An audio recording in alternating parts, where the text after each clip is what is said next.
Thank you very much.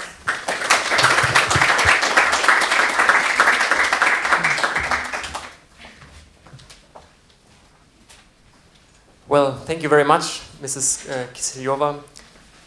Additionally, now we are going to continue with the German representative, Mr. Lissner.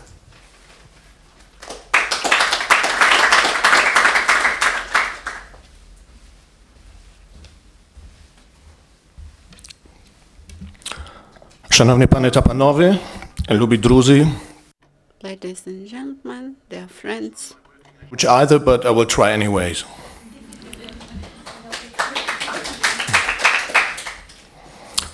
I think it's today, 3 years ago, that Maidan started, the Maidan process, and I would like to thank our hosts, Ukrainian House, which is also kind of symbolic in this kind of sense.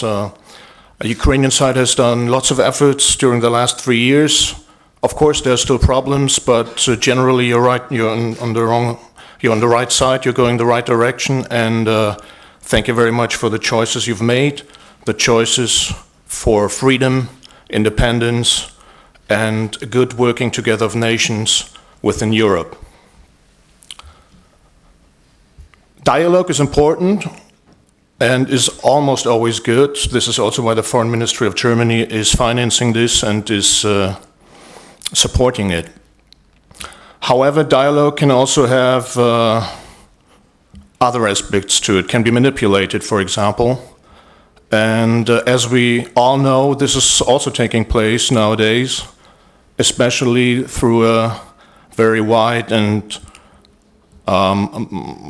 propaganda and hybrid warfare from the Russian side, from the Russian Federation. I didn't know a lot of this forum, but I watched on the internet, on YouTube, the Moscow forum from 1 year ago, sorry. And to say it slightly, I was a little bit surprised by some of the comments, especially from also the German representative or the German, let's say, participant in the forum where you were talking about Maidan 2 years ago. Sticking to the image of the European House, the question remains to answer what you do if one of your neighbors is setting fire in the house and moves out to another house. That's more or less the situation we're facing right now. You see, I'm very frank, but that's the situation as I perceive it. And as was discussed in the forum a year ago, Ms. Buzygina, I think, from the Moscow University, she said she doesn't see a common future. Unfortunately, under these circumstances, this is very likely. Russia has moved out of the European House, moved into a Eurasian House, and is trying to cause problems for the common European House. This is a situation we cannot tolerate, of course, and we have to find answers to that. And we're going to do that with our European and Western allies.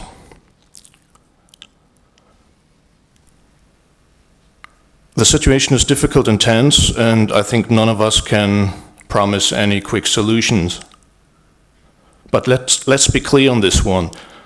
A good common future, a bright common future for all of us can only happen if the territorial integrity of Ukraine is being respected by the Russian Federation, which means a complete removal from its troops from the territory of Ukraine. As the United Nations, I think a week ago, stated again, is Crimea and the Donbas region. Without this, let's be very clear on this, there cannot be a good common future for all of us. This is the prerequisite, and of course, there's also the questions of compensation and reparations for the damage caused in lives and other means. If this is fulfilled, if this very important thing is fulfilled, then one day we can also talk about a common good future.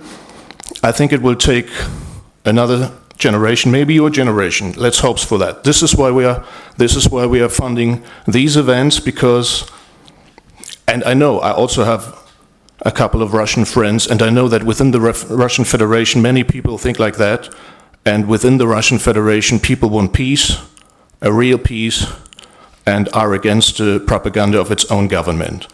Let's hope for such a good future for all of us, for Russia, Ukraine, and Germany. Thank you very much.